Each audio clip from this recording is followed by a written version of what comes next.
Today we are going to be taking a look at this little short bikepacking route around one of the most famous lochs in Scotland, Loch Ness. The idea with the Before You Bikepack videos are to give you some first-hand experience in what to expect and find out if it is an adventure that you might want to take on yourself. As I have just finished this route, it's fresh in my memory, so I will try to go over everything I think you will need to know. I will be going over which bike is best, the wild camping, public transportation, the route difficulty, and finally I will be giving the route a difficulty rating out of 1 and 10. 10 being really hard and 1 being super easy. I will also give this route a rating, also out of 10, of what I personally thought about it. Let's get into this Before You Bikepack Loch Ness.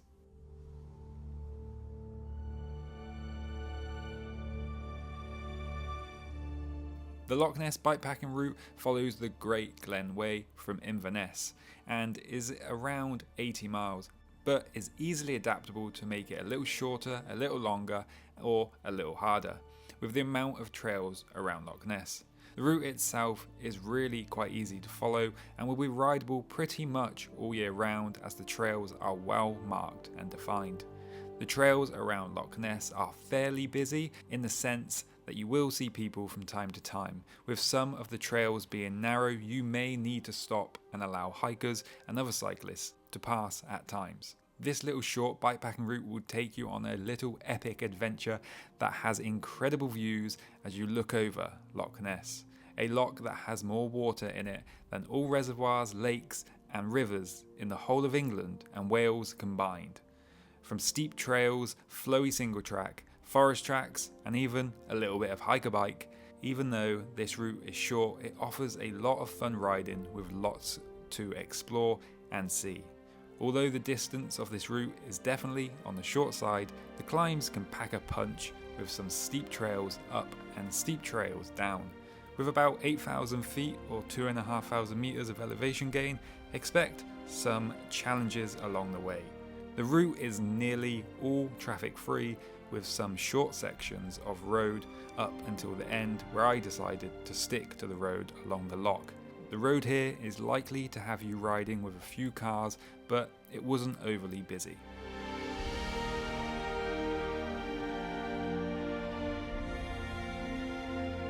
If you are looking for a short Scottish route, then this is probably your best bet for an enjoyable, short Scottish bikepacking route, as it's fairly easy to get to with plenty of trains going to the start in Inverness. But also, this is a great route if you find yourself with a bit of free time in between a longer Scottish route. After I finished the Pictish Trail, I ended up heading back to Inverness, so it felt like the perfect option to just keep the adventure going and have a nice short overnight adventure around Loch Ness to finish. Being such a short route, it's perfect to do in either 1 or 2 nights, or honestly you could just ride this in a day for a great day out on the trails. But bikepacking in either 1 or 2 nights gives you a great opportunity for some great camp spots looking over Loch Ness. Although all the trails are rideable, there are a couple of short hiker bike sections. Normally, just because of the sheer steepness, this route does require a good amount of confidence and bike handling skills, as there are some sections that are very steep, winding, narrow trails. However, like I said at the start of this video, this route can be made a little easier in places by taking the lower road rather than the higher roads. The higher roads require a little more technical skills over the lower roads that are typically more like forest tracks. However, the higher road track do give you some incredible views either over the loch or out into the Scottish wilderness, which is very nice in my experience. So although this is a nice and short route, it is probably best to only take this on if you are comfortable on steep terrain, or at least be prepared to walk some bits that might feel a little bit too much. All the trails are rideable, minus a short hiker bike on the final climb up to the highest point on this route, which can be avoided by just sticking to the road. Trails are all on the rocky or gravel side of things, so the trails should be rideable most of the year. This route is definitely for someone who likes to stop often and enjoy the views, as the route has plenty of little opportunities to do so. whether that is to stop off on the trails to gaze over the loch, or to stop off and find some history of Loch Ness. It's definitely a route that is fun not to rush and explore as much as you can. There is a short river crossing at around the 50-mile mark, which is also easily avoidable by just staying on the road. But if you follow this route to the letter, then you expect a little bit of wet feet.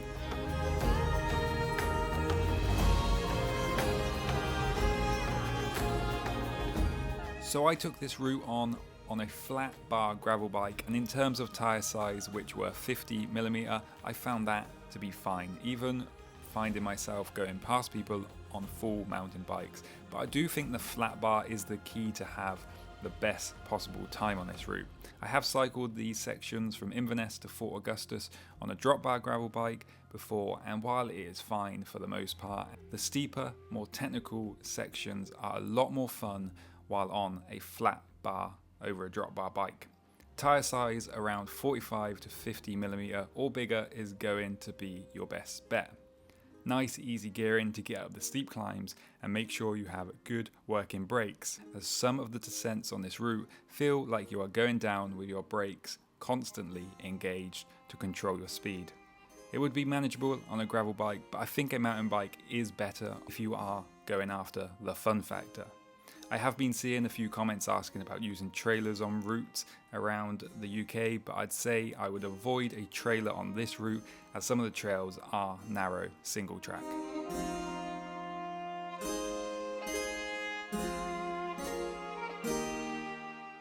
The best thing about going on a bikepacking trip in Scotland is that you are allowed to wild camp, and a route like this offers lots of incredible places to camp, set up looking over Loch Ness.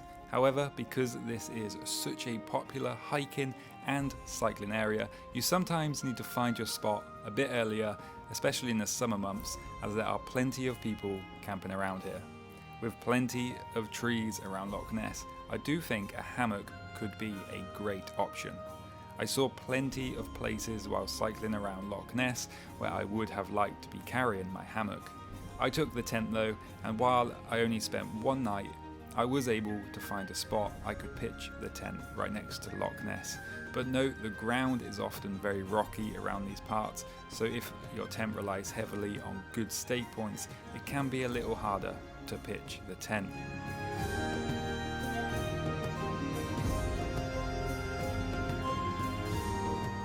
Getting around this route and finding food and water is pretty easy, as you come through a couple of small places that have shops to resupply.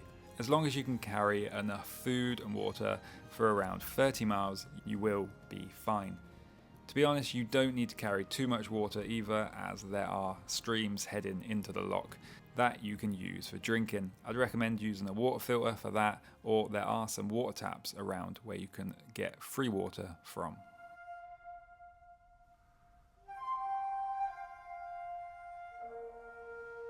With this route starting and finishing in Inverness, Scotland's smallest city, means it is fairly well connected with quite a few trains back to Edinburgh or Glasgow.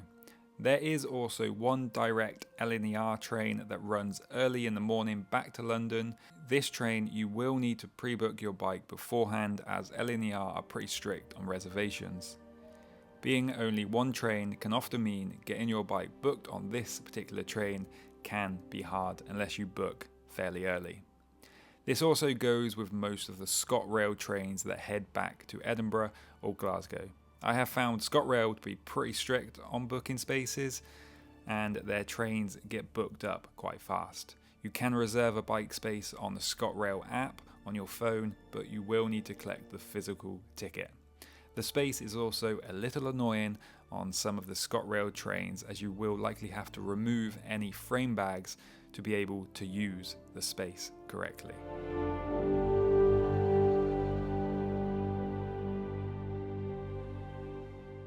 Being a short route that does pass through places definitely makes this route a bit on the easier side, not having to be incredibly self-sufficient. However, the difficulty comes from some of the steeper single-track trails. They can feel a little on the scary side at times, but being able to opt to take the lower road at times makes it a route that can be easier or harder depending on your skill level and how long you want to take. I will give my difficulty rating based on doing this route as an overnighter, as that is what I did.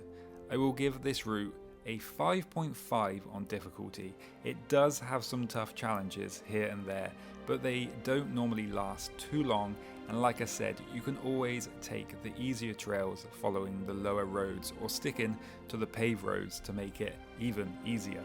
Some of the steeper trails might be more like a 7, but as they normally don't last too long, a 5.5 difficulty rating I think is fair. I think most people who have a good level of bike handling skill will be able to manage this route over 2 days without too many issues.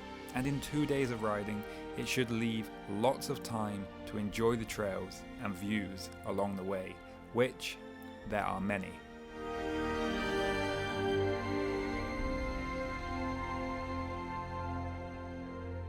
My overall rating for this route is going to be an 8 out of 10. It's such a nice little adventure that doesn't take too much out of you to complete, which really means you can embrace and really enjoy the adventure around Loch Ness. The trails around Loch Ness are incredibly fun. They are flowy and at times a little scary, but this just all adds to the excitement. It is a really beautiful place to ride a bike with so many nice views, many of which leave you thinking, wow.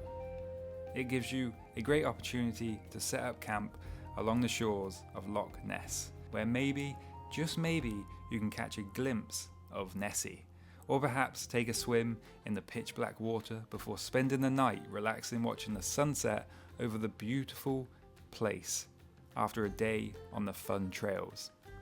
Whether you ride this in one go or as an overnighter, I think it's well worth taking on.